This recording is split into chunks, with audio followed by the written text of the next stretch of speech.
tous. Ce soir, nous allons parler d'un thème qui revient au plus haut niveau des instances financières africaines. Et c'est un thème très important. Nous parlons de la monnaie unique en Afrique. Je l'ai rebaptisé les avantages de la monnaie unique en Afrique. Quels seraient les avantages de la monnaie unique en Afrique? Je tiens à souligner que quelle que soit la grandeur d'un océan, il a besoin de chacune de ses gouttes. Vous allez comprendre tout à l'heure pourquoi je le dis. L'Afrique, je tiens à attirer notre attention, est l'un des continents, sinon le continent le plus riche en couleurs, en matières premières, en produits forestiers, le plus riche en us, en coutumes, en langue.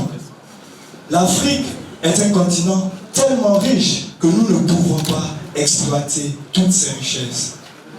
Mais regardez, remarquez avec moi, quel est le contraste entre cette richesse que nous possédons et la pauvreté galopante dans nos rues? Quel est le contraste entre cette richesse culturelle, cette richesse de matières premières et la famine? Qu'est-ce qui se passe en Afrique?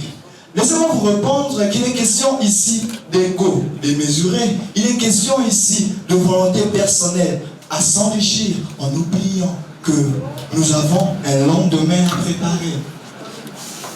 Nous parlons de monnaie unique. Revenons à la monnaie unique. La monnaie unique, nous allons prendre pour modèle ce soir un peuple que nous n'aimons pas ou que nous aimons, c'est selon. Nous allons parler de l'Europe, le vieux continent.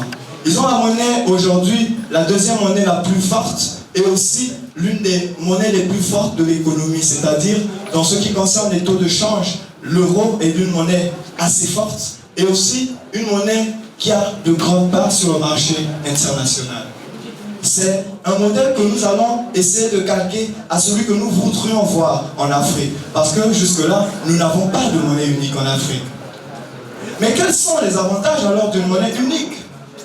Laissez-moi vous dire que le premier avantage que nous pouvons noter, c'est la libre ou le libre échange au milieu des nations qui sont dans la zone économique.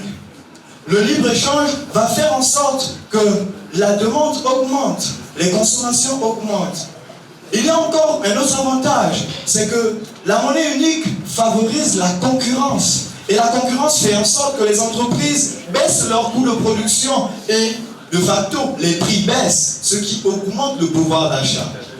Si les prix sont bas, j'ai un portefeuille plus garni et je peux mieux faire mes achats. N'oublions pas que l'Afrique est une société de consommateurs. À côté de cela, nous avons encore un autre avantage, c'est que la monnaie unique va considérablement réduire les coûts de change. Il n'y aura plus de coûts de change puisque nous aurons tous 54 pays, une seule monnaie. Ça va réduire les risques de change. Et la monnaie unique comme ça va créer encore de la confiance. Quelle confiance? Il va s'agir pour les investisseurs de librement, de facilement se dire je peux aller en Afrique et investir parce que leur monnaie devient sûre, leur monnaie devient puissante. Une monnaie unique aussi, et c'est un avantage avec lequel je vais vous laisser, la monnaie unique va constituer un nouveau mode de langage commun. La monnaie unique va créer un sentiment d'appartenance à l'Afrique. Vous savez, un des problèmes des Africains, c'est que nos pays, nos peuples, nos dirigeants ont un problème avec des notions telles que patriotisme, nationalisme et panafricanisme. Je tiens à vous dire ce soir que la monnaie unique n'a pas des avantages seulement économiques, elle a aussi un avantage social pour tous. Alors, quand la CEDEAO a décidé de créer une monnaie unique pour cette zone, nous avons eu des pays tels que le Nigeria qui se sont si puissants, parce que le Nigeria est la première puissance économique en Afrique, qui a été réticente parce il se dit, je suis puissant, je n'ai pas forcément besoin des autres. Mais rappelons-nous que chaque océan a besoin de toutes ses gouttes pour être assez fort. Je vous remercie.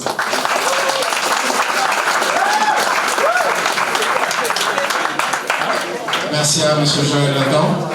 Applaudissez pour Ibrahima Sory Baldé qui défend le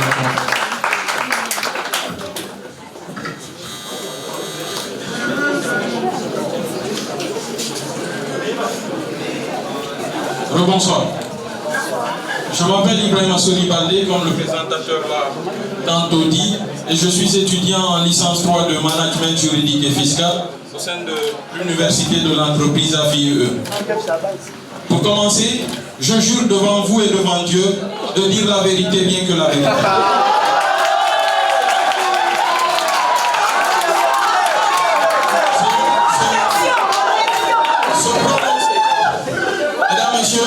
Se prononcer sur des questions aussi fondamentales qu'existentielles portant sur l'avenir même des systèmes économiques africains demande discipline, honnêteté et précision dans les différentes prévisions fonction desquelles nos peuples devront décider.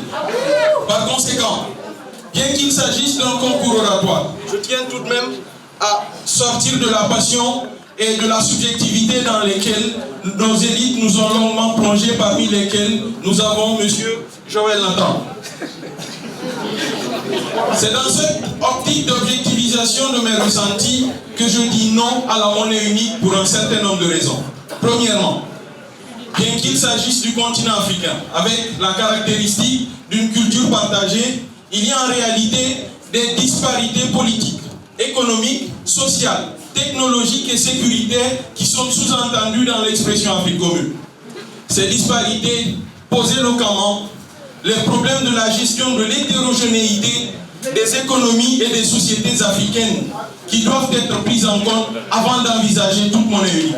Pour cela, il faut mettre les États au même niveau de croissance économique en créant un budget commun de redistribution des richesses excédentaires aux États avec des économies déficitaires. Avec la situation actuelle de nos États, avec la situation financière actuelle de nos différents États, ce qui n'est pas possible. À côté de tout ceci, il y a une deuxième raison qui motive le non à la monnaie unique. On ne peut pas d'un côté brimer nos États par rapport à une absence de souveraineté étatique et de l'autre côté demander une union monétaire. La caractéristique principale de la monnaie unique, c'est de retirer la souveraineté monétaire de nos États. Ce qui se passe aujourd'hui avec le franc CFA, c'est que beaucoup d'entre nous estiment que nos États ont perdu leur souveraineté monétaire. Par conséquent, une grande partie de leur souveraineté étatique est partie à zéro. Troisièmement, les problèmes sécuritaires, la baisse des cours des produits pétroliers, les cours mondiaux des matières premières qui fragilisent nos économies empêchent la convergence des performances et des politiques économiques qui constituent également un préalable pour l'établissement d'une monnaie unique. La CEDEAO s'est fixé un objectif de tarif commun. Et ce tarif commun implique que les différents États membres de la CEDEAO appliquent la même tarification douanière un peu partout dans la zone CEDEAO. Monsieur Thibaut Salou, le président de la TAS, qui se trouve être la force sur le schéma de libéralisation des échanges de la CEDEAO, a dans sa déclaration du 7 mars 2017 et 2019 à Dakar, dit qu'il encourage la diversité et la pluralité des barrières tarifaires qui donnent le droit aux États de fixer unilatéralement les tarifs douaniers. Ce qui fait que cette institution n'est pas en harmonie avec elle-même par rapport au préalable d'établissement d'une monnaie unique. Peut-être la dernière précision qu'il y a à apporter, c'est qu'il faut dire que chaque État a des besoins spécifiques et particuliers. La monnaie unique empêche nos différents États d'appliquer une politique monétaire conforme à ses obligations, car elle implique une politique unique pour des États avec des systèmes de taxation et des urgences très contrastés. Ce qui fait faillir nos États à leur mission principale, qui est celle de faire face aux obligations des citoyens africains. La question qu'il faut se poser est de savoir quel sera ou quels seront les apports d'une actuelle unification monétaire au vu des instabilités politico-économiques de nos États. Je suis intimement convaincu de la bonne foi des peuples africains qui, depuis des années, développent le voulu d'une monnaie unique.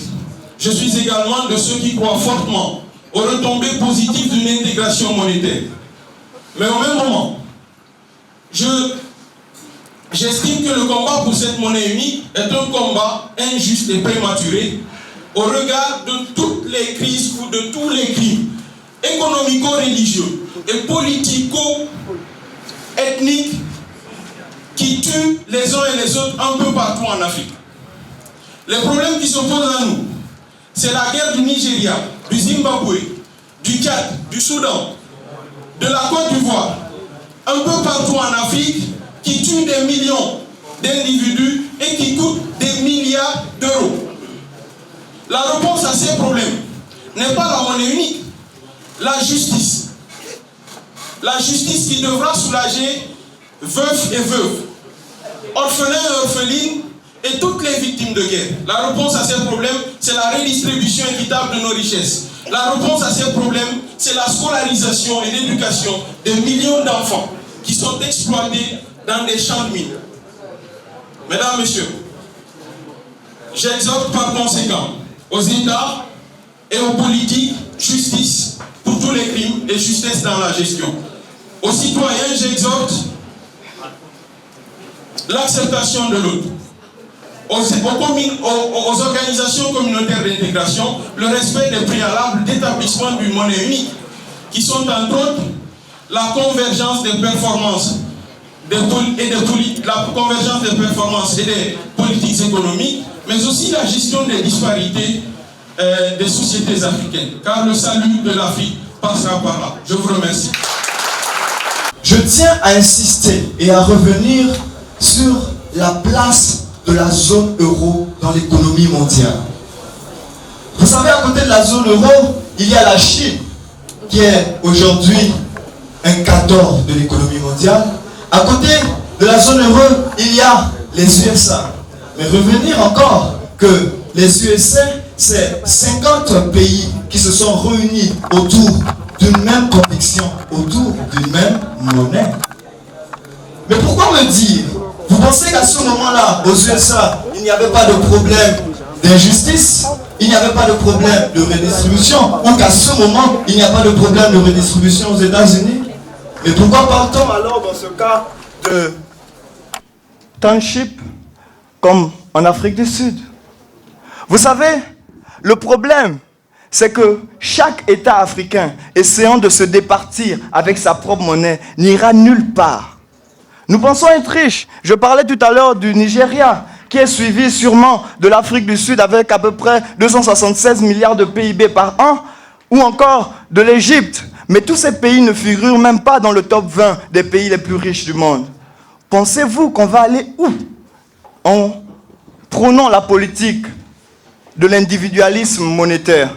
Nous avons besoin de nous unir autour d'une même monnaie qui serait forte. Parce qu'il y a des pays, c'est vrai, qui sont forts économiquement. Mais nous prenons le cas de la CEDEAO parce qu'elle est un modèle. On va dire quoi? La CEDEAO a le Nigeria, a la Côte d'Ivoire, a le Sénégal. Mais les autres pays autour ne servent pas à rien. Ils sont utiles. Mais ils se sentent aussi en sécurité d'avoir ces grands avec eux. Mais si 54 pays de l'Afrique se réunissaient autour d'une monnaie, je crois que nous parlions là, ou nous parlerions cela, de croissance économique. Nous pouvons parler maintenant de marché communautaire, nous pourrons parler comme ça de zone de libre-échange. Monsieur Baldé vous a convaincu sûrement qu'il faudrait que chacun ait sa monnaie, mais rassurez-vous, si l'Europe nous domine aujourd'hui, c'est parce qu'ils sont unis. Je vous remercie.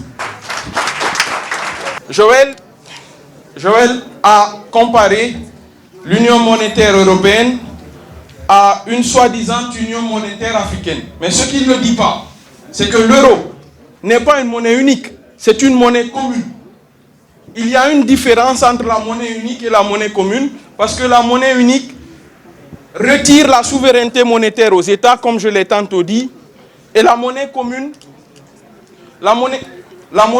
permet aux États de conserver leur souveraineté monétaire et permet également à ces différents États de négocier les questions de taux de change. C'est pourquoi on parle d'une éventuelle dévaluation et dépréciation de la monnaie de l'euro.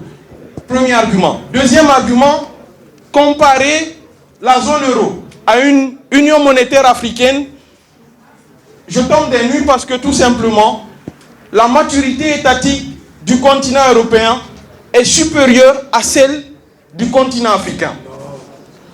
Troisièmement, on a parlé de Nigeria, mais au Nigeria, un problème s'est créé qui s'étend sur tout le continent africain, le problème de Boko Haram. Ce problème n'est pas encore éteint. Au lieu que le Nigeria ne supporte des économies déficitaires, qu'il se batte à éteindre Boko Haram, qui est en train d'assassiner des innocents, de violer des jeunes filles un peu partout en Afrique.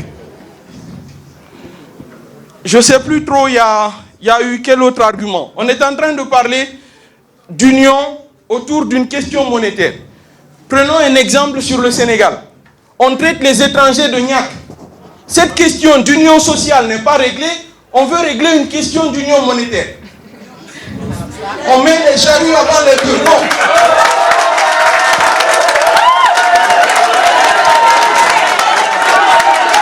Le quatrième argument, mesdames, messieurs.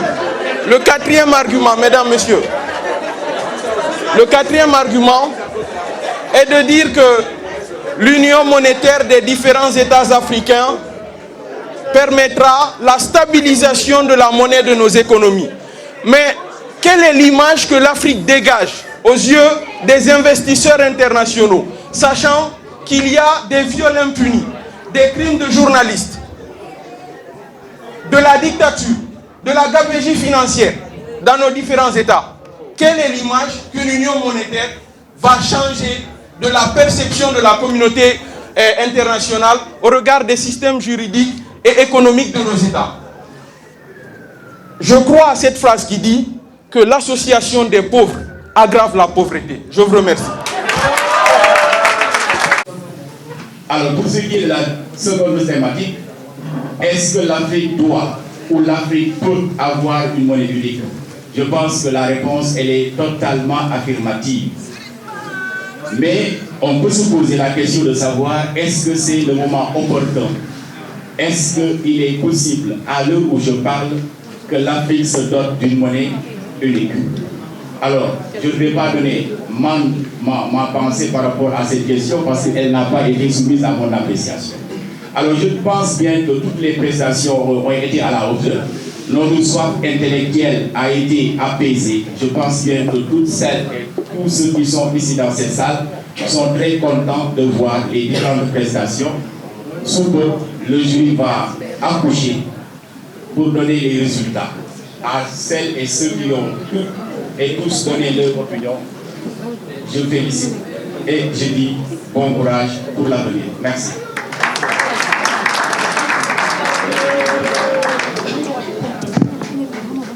Le débit, le volume, le changement et l'attraction du public. J'ai noté une absence d'apsiocèse, ce qui veut dire que dans la majeure partie des interventions qui ont eu lieu ici, les candidats ont omis de faire des pauses. Le silence parle. Beaucoup d'entre vous ont parlé dans un seul rythme, dans un seul timbre vocal, ce qui peut être une défaillance pour capter le public. J'ai noté aussi un manque de rythme ça et là et un manque d'évaluation de votre débit. Rien ne doit être statique, que ce soit le débit, que ce soit le volume et même le timbre pour jouer avec l'émotion. À part ces remarques, je parlerai tout bonnement de votre communication non verbale qui consiste à 97% de votre communication. Ce que vous avez dit toutes et tous ne regorge que de 7%. La communication orale et vocale n'est que de 7%. Mais j'ai noté que vous n'avez pas pris compte de la gesticulation. Beaucoup ont gesticulé, mais ce n'est que sommairement. Donc il n'y a pas eu de diversité dans les gestes, dans l'énoncé de votre communication non verbale. Voilà quelques conseils que je tenais à vous donner. Intensifiez vos rythmes, intensifiez vos timbres vocaux et essayez une prochaine fois de mieux captiver en échangeant le style de communication. Alors, bonjour à vous. Je suis Salimata Diop, la présidente du club leadership au sein de AFLUE. Salimata, aujourd'hui, qu'est-ce que vous pouvez nous dire dans cette journée? Alors, le chemin fut long, comme je l'ai dit dans mon discours. Il fut très compliqué. Il y a eu des moments où vraiment j'avais plus confiance. Mais comme je l'ai dit tantôt, j'ai une équipe dynamique, une équipe qui est tout le temps là. Alors là, je vois que la journée a été une réussite.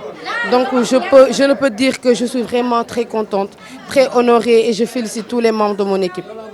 Le champion de la 3e édition. On fait le suspense. Le champion. On fait, il faut me frapper. Le suspense.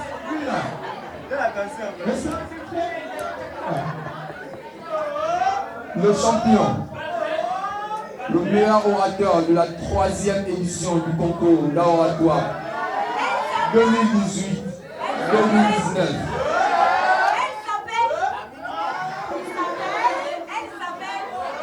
Il s'appelle Joël Nathan Orlando.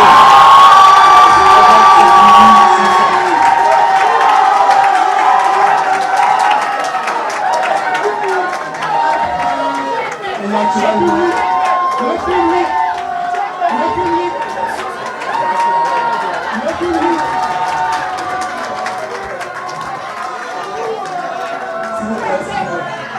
naturellement, Badé qui termine avec ses 5 points ici.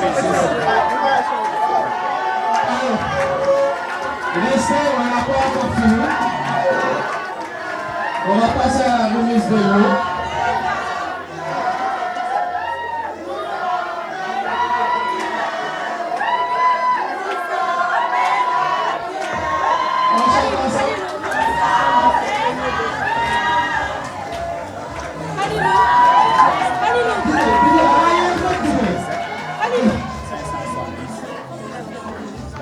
Alors, nous allons passer à la remise des prix. Sénégalais,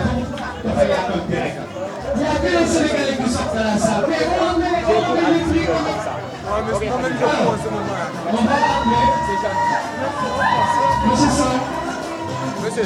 Je m'appelle Ibrahima Soribalde, je suis étudiant en licence 3 de management juridique et fiscal au sein de l'université AFI.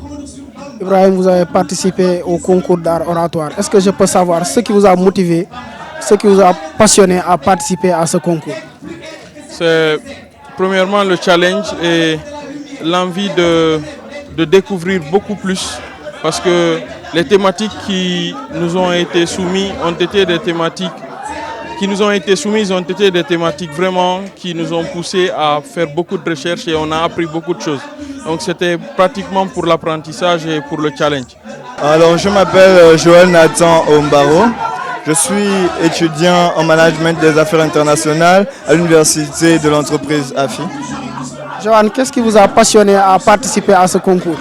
Oh, qu'est-ce qui m'a passionné comme ça, qui m'a motivé? Je vais dire c'est un plaisir de se jeter, de se projeter vers la connaissance, de se rapprocher de personnes aussi compétentes que soi. Et l'éloquence, c'est une chose importante pour le leadership. Comme j'aspire à être leader, voilà pourquoi je me suis jeté dans cette compétition. Aujourd'hui, vous avez remporté la finale du concours art oratoire. Qu'est-ce que vous ressentez? Alors, c'est une finale qui apporte de la joie, mais aussi du regret, parce que mon co-débatteur est une personne excellente dans l'éloquence et c'est aussi un ami, parce que nous sommes même arrivés ensemble au lieu du concours et c'est une personne qui aurait mérité cette place. Mais dans un concours, il y a un vainqueur et il n'y a pas de perdant, parce que tous les jours on apprend.